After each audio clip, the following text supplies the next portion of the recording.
KMRL അധികൃതർ മണ്ണിട്ട് മൂടിയ പൊതുകാന പുനഃസ്ഥാപിക്കണമെന്ന് LDF ആവശ്യപ്പെട്ടു. തൃക്കാക്കര നഗരസഭ ഓഫീസിനും മുനിസിപ്പൽ സഹകരണ ആശുപത്രിക്കും സമീപമുള്ള താഴ്ന്ന പ്രദേശത്ത് KMRL നടത്തിയ മണ്ണിടൽ മൂലം കാന മൂടപ്പെടുകയും നീരൊഴുക്ക് തടസ്സപ്പെടുകയും ചെയ്തുവെന്ന പരാതിയെ തുടർന്ന് CPM Thrikkakara area secretary advocate AG ഉദയകുമാറിന്റെ നേതൃത്വത്തിൽ LDF നേതാക്കൾ സ്ഥലം സന്ദർശിച്ച ശേഷം മാധ്യമപ്രവർത്തകരോട് പ്രതികരിക്കുകയായിരുന്നു.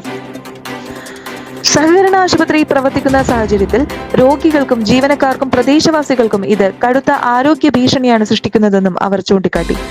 സന്ദർശനത്തിൽ LDF കൗൺസിലർമാരും തൃക്കാക്കര സഹകരണ ആശുപത്രി ഭാരവാഹികളും പങ്കെടുത്തു. ദുരന്ത നിവാരണ വിഭാഗം ഡെപ്യൂട്ടി കളക്ടർ VE അബ്ബാസിന്റെ നേതൃത്വത്തിലുള്ള സംഘം കഴിഞ്ഞ ആഴ്ച നടത്തിയ പരിശോധനയിൽ കലുങ്ക് മൂടപ്പെട്ടതായി സ്ഥിരീകരിക്കുകയും അത് പുനഃസ്ഥാപിക്കണമെന്ന് നിർദ്ദേശിക്കുകയും ചെയ്തിരുന്നു. തുടർന്ന് ജില്ലാ കളക്ടർ G പ്രിയങ്ക കലുങ്കിന് മുകളിലെ മണ്ണ് അടിയന്തരമായി നീക്കി നീരൊഴുക്ക് പുനഃസ്ഥാപിക്കാൻ KMRL നിർദ്ദേശം നൽകിയിരുന്നിട്ടും രാത്രിയുടെ മറവിൽ KMRL ഇവിടെ മണ്ണിടൽ തുടരുകയാണെന്ന് LDF നേതാക്കൾ ആരോപിച്ചു. കാക്കനാട് സീപോർട്ട് എയർപോർട്ട് റോഡിന് സമീപം സഹകരണ ആശുപത്രിക്ക് തൊട്ടപ്പുറത്ത് പ്രകൃതി പുറമുമായി ബന്ധപ്പെട്ട് സ്ഥലത്താണ്. ഇവിടെയാണ് ഇത്രയധികം വെള്ളം ഇപ്പോൾ കാണാൻ കഴിയും. കാരണം ഇത് തൊട്ടപ്പുറത്ത് നമ്മുടെ സഹകരണ ആശുപത്രി സ്ഥിതി ചെയ്യുന്ന സ്ഥലമാണ്.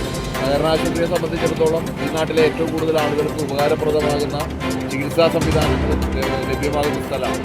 അവിടെ വരുന്ന ആളുകൾക്ക് പോലും ആരോഗ്യകരമായ പ്രശ്നങ്ങൾ സൃഷ്ടിക്കുന്ന നിലയിലേക്ക് കാര്യങ്ങൾ വന്നാൽ അത്രയേറെ ദുർഗന്ധം വമിക്കുന്ന നിലയാണ് ഇവിടെയുള്ളത്.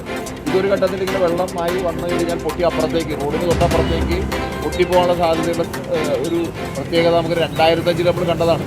2005 ഇതെല്ലാം പൊട്ടി ഒരു ജലബോംബ് പോലെ ആകുന്ന നിലയുണ്ടായി. അന്ന് ഹരിഹരൻ്റെ നേതൃത്വത്തിൽ ഓംബുഡ്സ്മാനുകളൊക്കെ ഇവിടെ വന്ന അനുഭവവും ചരിത്രമൊക്കെ നമുക്ക് ഈ തൃക്കാക്കരയെ സംബന്ധിച്ചിട്ടുണ്ട്. ഇത് വീണ്ടും അതേപോലെ തന്നെ പൊട്ടി അപ്പുറത്തേക്ക് പോകാനുള്ള സാധ്യതയുണ്ട്. ഇവിടെ നിലവിലുള്ള ഡ്രെയിനേജ് സിസ്റ്റം ഇവിടെ അടയ്ക്കപ്പെട്ടതിൻ്റെ ഭാഗമായി വെള്ളത്തിന് ഒഴുകാനുള്ള ഒരു സംവിധാനം ഇവിടെ ഉണ്ടാകുന്നില്ല. എല്ലാ മാലിന്യവും വന്ന് അടിഞ്ഞുകൂടി മലിനജലം പോലെ കിടക്കുകയാണ്. ഇന്ന് കേരളം ഒട്ടാകെ പല രോഗങ്ങളെക്കുറിച്ച് നമ്മൾ കേൾക്കുന്നുണ്ട്. ആ കേൾക്കുന്ന അടുത്താണ് കളക്ടറുടെ മൂക്കിന് താഴെയുള്ള ഈ പ്രദേശത്ത് കളക്ടറെ ഞങ്ങൾ 2 പ്രാവശ്യം വിളിക്കാനായിട്ട് ബന്ധപ്പെട്ടിട്ടും കിട്ടുന്നില്ല. ADM-നെ ഞങ്ങൾ വിളിക്കാൻ ശ്രമിച്ചിട്ടുണ്ട്. കാരണം ഇത് വളരെ അടിയന്തര പ്രക്രിയയോടും യുദ്ധകാലാടിസ്ഥാനത്തിൽ ഇടപെടേണ്ട ഒരു വിഷയമാണ്. ആ വിഷയത്തിൻ്റെ അകത്ത് ഇതേവരെ പല പരാതികൾ ഹോസ്പിറ്റൽ കൊടുത്തു. അതേപോലെ തന്നെ മുനിസിപ്പാലിറ്റിയുടെ മൂക്കിന് താഴെ തന്നെയാണ് ഇതും കാണുന്നത്.